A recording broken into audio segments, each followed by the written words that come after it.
¿Qué tal? Muy buenas noches, queridos amigos. Mi nombre es Gonzalo Reina y es un verdadero placer el saludarlos en esta noche.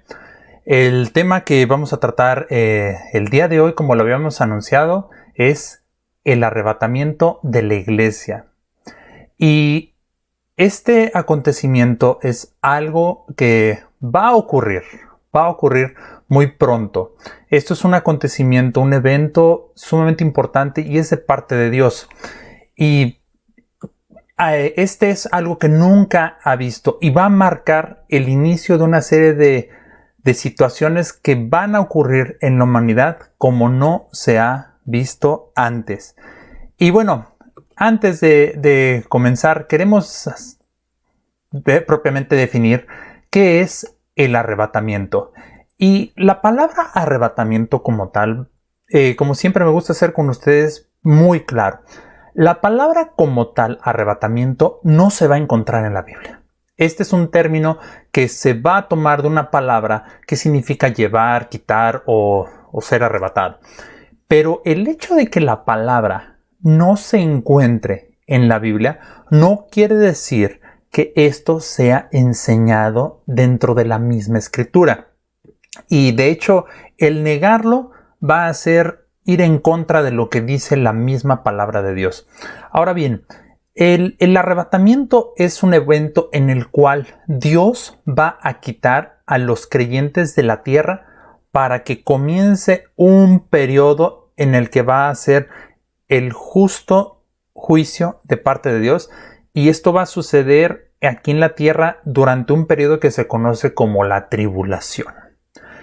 Este arrebatamiento, ¿de dónde nosotros podemos saber que la Biblia lo dice? Bueno, si nosotros vamos a Primera de Tesalonicenses, capítulo número 4, versículos número 13 al 18, quiero leerlo para ustedes. Tampoco queremos, hermanos, que ignoréis acerca de los que duermen, para que no os entristezcáis como los otros que no tienen esperanza. Porque si creemos que Jesús murió y resucitó, así también traerá Dios con Jesús a los que durmieron en él. Por lo cual os decimos esto en palabra del Señor, que nosotros que vivimos, que habremos quedado hasta la venida del Señor, no precederemos a los que durmieron. Porque el Señor mismo, con voz de mando, con voz de arcángel y con trompeta de Dios, descenderá del cielo, y los muertos en Cristo resucitarán primero. Luego nosotros los que vivimos, los que hayamos quedado, seremos arrebatados juntamente con ellos en las nubes para recibir al Señor en el aire, y así estaremos siempre con el Señor. Por tanto, alentaos los unos a los otros con estas palabras. Entonces, esto que está escrito en la primera epístola a los tesalonicenses no nos deja la menor duda de que va a llegar un momento en el que, como la misma escritura dice, los muertos van a resucitar. Y los que estén vivos, versículo 17, seremos arrebatados.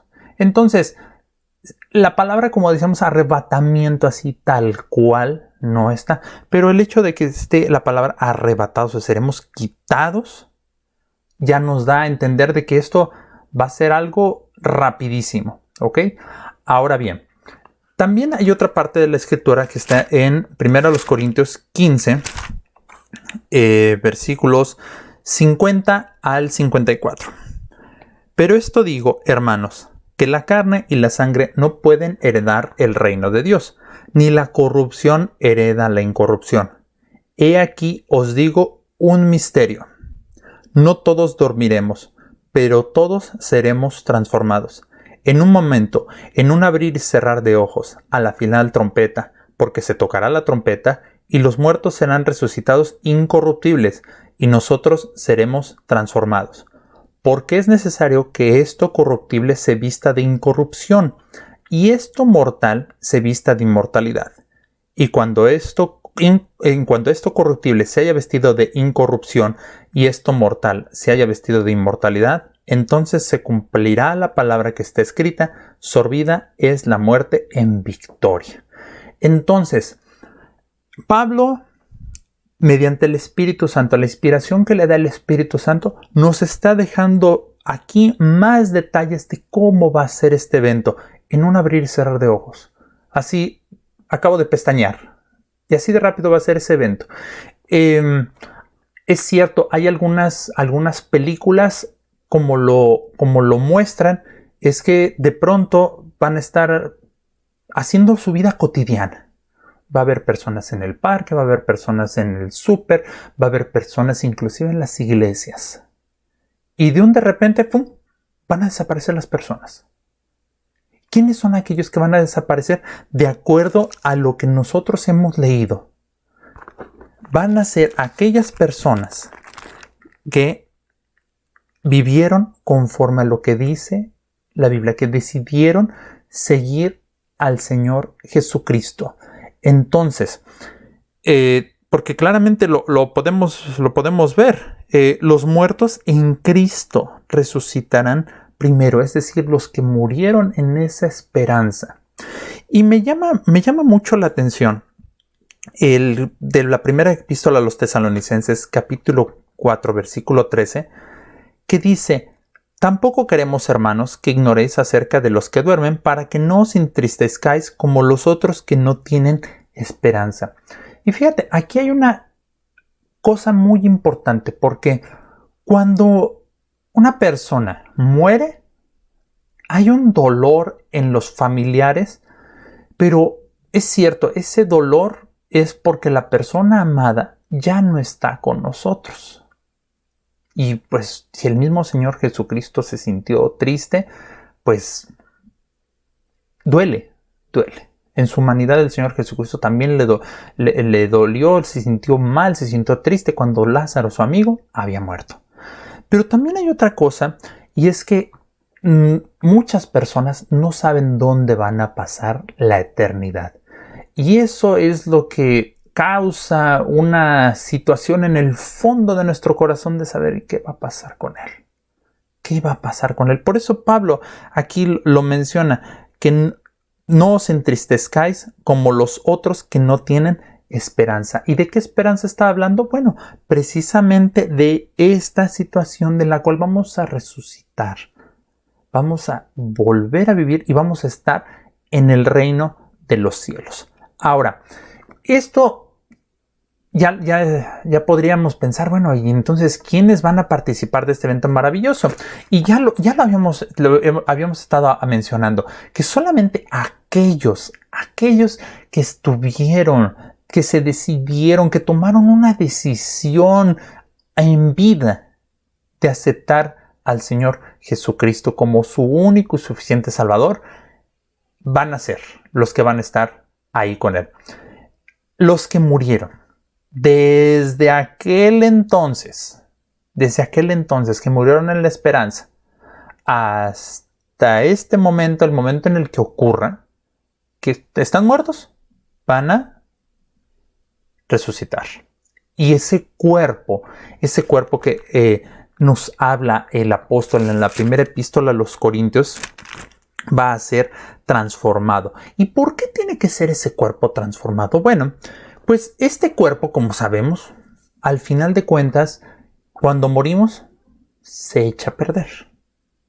Pero si nosotros vamos a estar en el reino de los cielos, no podemos estar en este cuerpo. Por esa razón es que este cuerpo necesita ser transformado para que podamos estar para siempre con Dios. Ahora bien, ya hablamos de que los muertos van a ser los primeros. Pero después todos aquellos que estén vivos, absolutamente todos aquellos que estén vivos, que hayan tomado una decisión real de aceptar a Jesucristo como su único y suficiente Salvador, son aquellos que van a estar en ese momento con Él. Ese es el punto central de este tema, porque ¿tú en qué situación te encuentras en este momento? En este preciso momento. ¿Y por qué hago ese énfasis? Porque quizá esa pregunta puedas estarla teniendo o tal vez digas, bueno, ¿cuándo va a ocurrir? Y La respuesta es que nadie sabe cuándo va a ocurrir. Y vamos a ver por qué es que nadie lo sabe. Cuando nosotros vamos al Evangelio de Mateo, en su capítulo número 24, versículo 36 al 43, dice: pero el día y la hora nadie sabe, ni aun los ángeles de los cielos, sino solo mi Padre. Mas como en los días de Noé, así será la venida del Hijo del Hombre. Porque como en los días antes del diluvio estaban comiendo y bebiendo, casándose y dando en casamiento, hasta el día en que Noé entró en el arca, y no entendieron hasta que vino el diluvio y se los llevó a todos. Así será también la venida del Hijo del Hombre. Entonces estarán dos en el campo, el uno será tomado y el otro será dejado. Dos mujeres estarán moliendo en un molino, la una será tomada y la otra será dejada. Velad pues, porque no sabéis a qué hora ha de venir vuestro Señor. Pero sabed esto, que si el padre de familia supiese a qué hora el ladrón habría de venir, velaría y no dejaría minar su casa.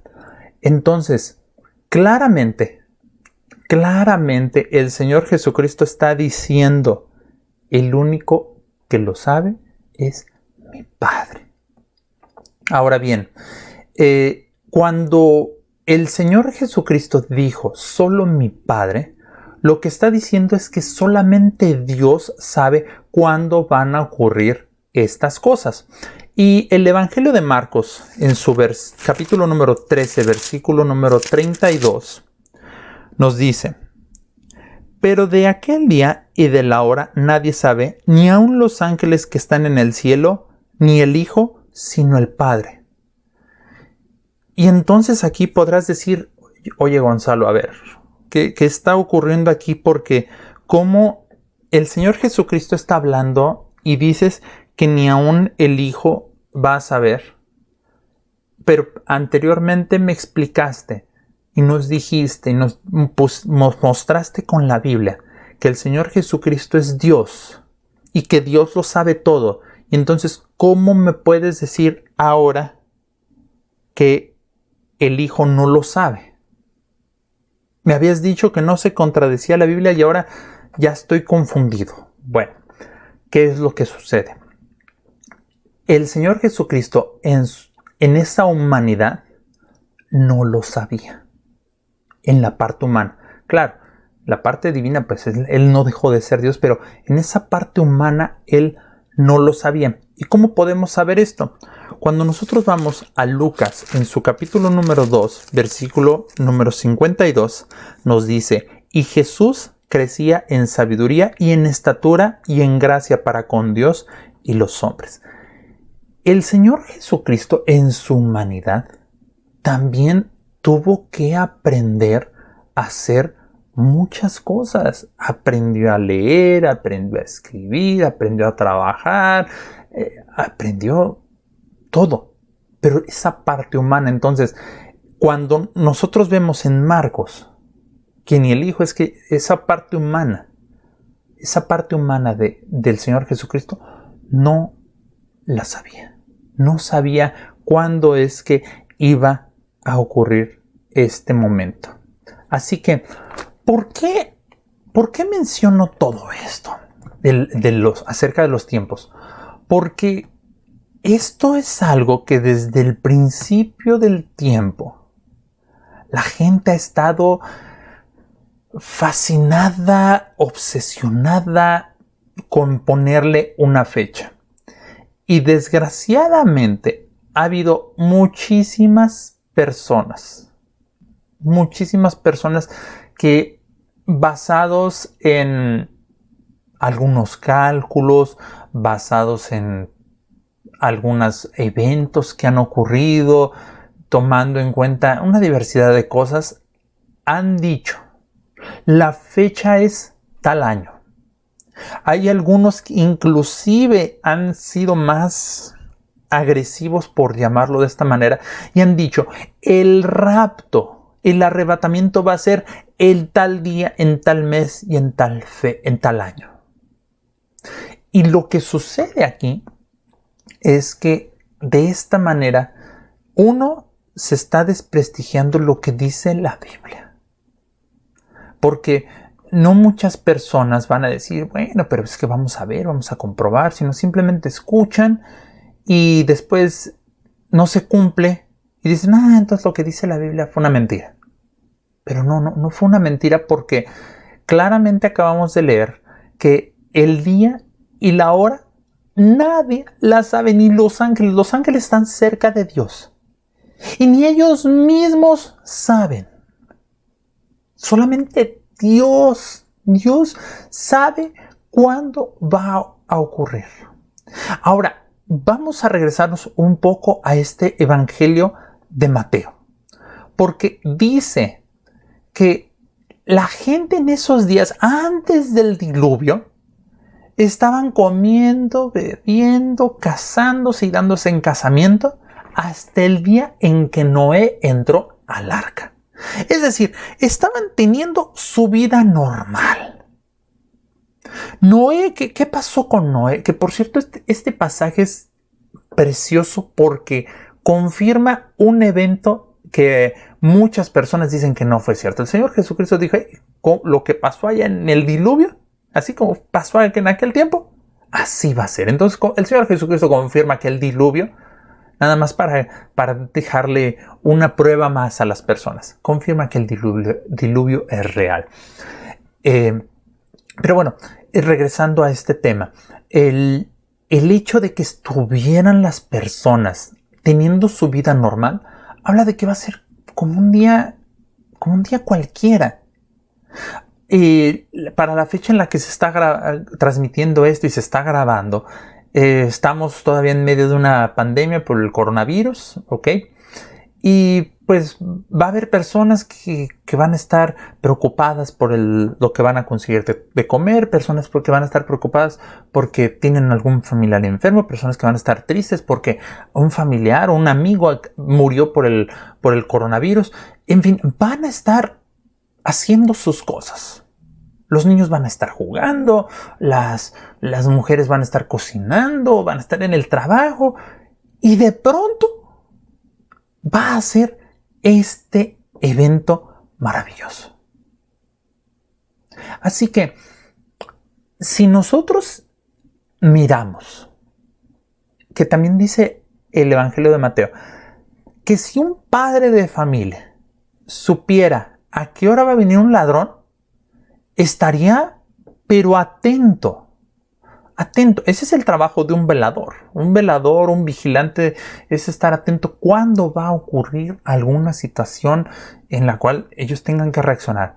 Y el Señor Jesucristo ocupa esta parábola al decir, bueno, si el padre de familia supiera cuándo van a venir, pues estaría atento.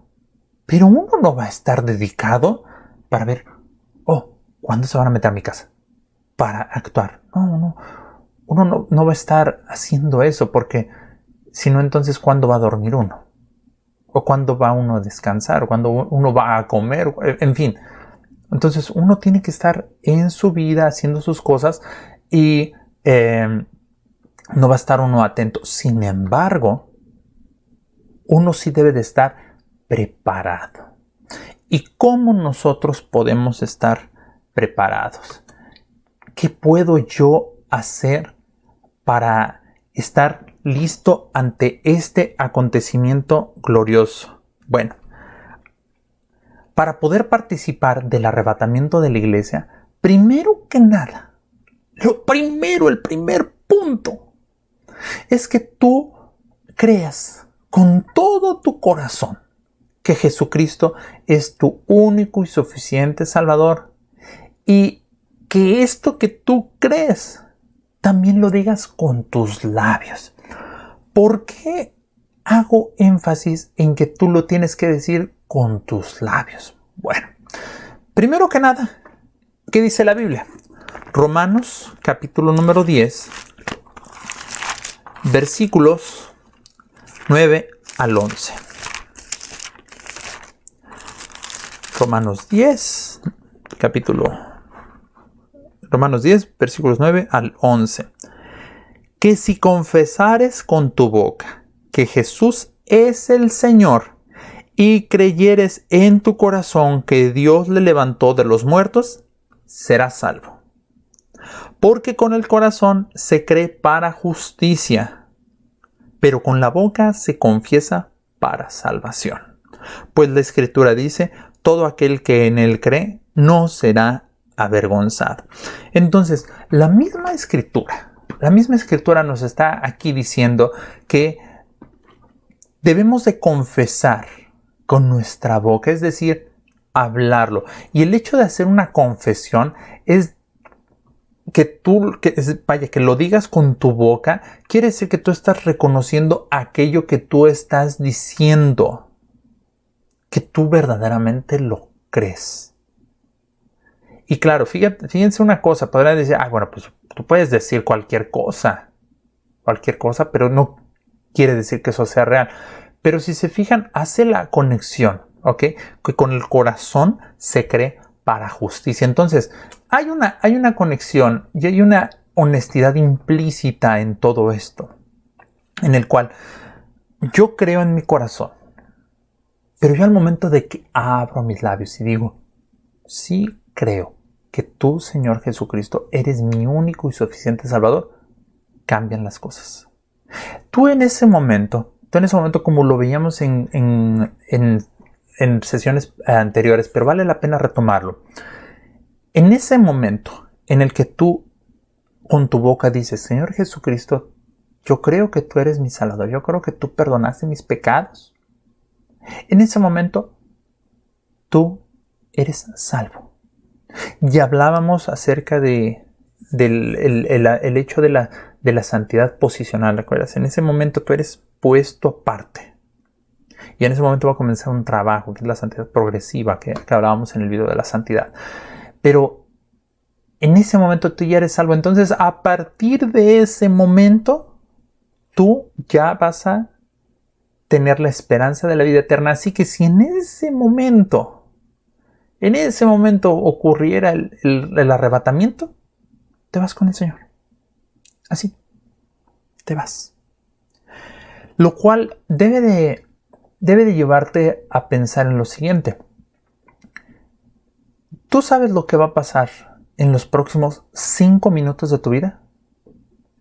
Porque tú quizá ahorita podrías decir, bueno, pues ahorita que termine este video voy a ir a hacer esta otra cosa. En fin, uno está planeando lo que va a hacer. Pero uno no sabe, no tiene la certeza de lo que verdaderamente va a ocurrir. Por lo cual es de vital importancia que tú tengas esa seguridad, que tengas esa certeza. Y mira, no estoy hablando de que hayas estado en una iglesia por muchos años, que tal vez tú desde chiquito te llevaban ahí, siempre estuviste ahí, a lo mejor cantabas, a lo mejor ayudabas ahí en la iglesia. No. Te estoy hablando de lo que dice la Biblia y que debes de tener a Jesucristo en tu corazón. ¿Por qué hago ese énfasis? Porque si nosotros le preguntamos a varias personas, oye, ¿usted cree en Dios? Sí, claro. Algunos personas dicen, pues ¿quién no cree en Dios? Pero hay una gran diferencia entre decir, sí, yo creo en Dios, y hay una muy diferente en aquellos que ponen toda su fe y esperanza en Dios. Porque hay una cosa muy curiosa, que aquellos que dicen, sí creo en Dios, en el momento en que uno quiere pues platicar acerca de Dios, no, espérame, ahorita no, después. O dentro de su vida dicen, bueno, sí creo en Dios, pero estoy poniendo mi fe en otras deidades. Y prefiero adorar a estas deidades, acercarme, pedirle a otras deidades, que al verdadero Dios. Y entonces uno no puede andar por dos caminos en la vida. No se puede. Y sobre todo en el camino de Dios, uno no puede estarse apartando y decidir, bueno, pues voy a ir por dos lugares. No se puede, simplemente no se puede, porque para seguir a Dios, el único camino, la verdad y la vida es el Señor Jesucristo. Así que con esto también quiero invitarte a que medites, a que pienses, bueno, ¿dónde está puesta mi fe? ¿Dónde está puesta mi esperanza? ¿Está verdaderamente puesta y únicamente en Dios? ¿O creo que está en Dios, pero en realidad está puesta en otras? Y lo mencionábamos en otras sesiones, porque podemos decir, bueno, es que la Biblia es la palabra de Dios y es aquella mediante la cual nosotros podemos saber cuál es ese mensaje de amor que Dios tiene para nosotros. Es la forma en la cual nosotros podemos conocer a Dios. Pero si nosotros decimos, bueno, sí, sí creo en Dios, pero no quiero leer la Biblia. Es como si dijéramos, bueno, sí me interesa, pero no quiero conocerle. Entonces nuestra fe no está puesta en Dios. Así que en este momento tú tienes la oportunidad de aceptarle como tu único y suficiente Salvador. Y bueno, esto es algo, este acontecimiento es algo que va a ocurrir. Va a ocurrir. Ya lo dijimos hace un momento, no sabemos. No sabemos, pero debemos de estar cada uno de nosotros preparados. Pueden venir a últimas fechas. Ay, es que miren, ya tengo la nueva fecha. Inclusive, no entiendo cómo había una persona que de manera, pues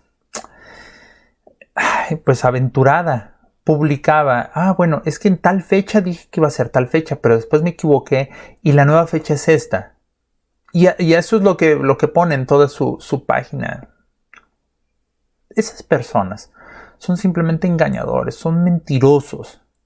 Y se llame como se llame, sea tan famoso como quiera ser, pero es un engañador y un mentiroso aquel que dice yo sé la fecha, porque entonces estaría siendo mentiroso al Señor Jesucristo cuando el Señor Jesucristo dijo solamente Dios lo sabe. Así que debemos de estar listos para este acontecimiento y yo te quiero invitar para que hagas esta reflexión en tu vida y que no creas que este evento no va a ocurrir, porque ya el mismo apóstol Pedro, ese apóstol Pedro que en algún principio pues negó al Señor Jesucristo, pero después cuando recibió ese poder del Espíritu Santo fue transformado. Fíjense lo que dice la segunda epístola del apóstol Pedro en su capítulo número 3, versículos 3 y 4. Dice, sabiendo primero esto, que en los postreros días vendrán burladores, andando según sus propias concupiscencias, su propio pecado, y diciendo, ¿dónde está la promesa de su advenimiento? Porque desde el día en que los padres durmieron, todas las cosas permanecen así como desde el principio de la creación. Va a haber personas que tal vez puedan decir, eso es una mentira, porque Pablo se murió esperando que el Señor Jesucristo viniera y no ha venido, ya pasaron casi 2000 años, podrán decir. O hay muchos que van a decir, y en estos últimos años van a decir, no, eso del arrebatamiento es una mentira, no lo crean, eso no va a ocurrir. Algunos podrían decir, bueno, eso es hasta doctrina del diablo, pero no lo crean, pero no. La misma palabra lo está diciendo, que va a haber personas que se van a estar burlando de lo que dice la palabra. Así que dice el versículo 9 de esta misma epístola, segunda epístola de Pedro en capítulo 3, el Señor no retarda su promesa, según algunos la tienen por tardanza, sino que es paciente para con nosotros, no queriendo que ninguno perezca, sino que todos procedan al arrepentimiento. Muy seguramente, mientras Noé estaba construyendo el arca, muchas personas dijeron, ¿y cómo está construyendo un arca aquí en donde no hay mar, donde no hay agua? Y se burlaron durante todo ese tiempo, todos esos años que tardó Noé en construir el arca. Pero cuando llegó el momento, muy seguramente muchos dijeron, ¡hey! ¿Y ahora cómo le hago? Que no seas tú uno de ellos. Que no seas tú uno de ellos de los que, por no creer, por dudar, cuando ocurra este evento, se hayan quedado para lo que será el juicio de Dios. Así que, recapitulando un poco, ¿qué fue lo que vimos hoy? Hoy hablamos acerca del arrebatamiento de la iglesia, que es un evento de parte de Dios en el cual los creyentes fieles van a ser quitados de la tierra. ¿Cuándo va a ocurrir? Solamente Dios lo sabe. ¿Qué debo de hacer? Debo de estar preparado para que cuando ese momento llegue, yo, tú y todos nos vayamos con Él. Porque ya lo leíamos. El Señor no quiere que ninguno perezca. Y nos está dando oportunidades. Y esta es una oportunidad que tú estás teniendo el día de hoy. Te invito para que el próximo jueves estés conectado con nosotros, 7 de la noche. Que Dios te bendiga y que la paz del Señor esté en tu corazón.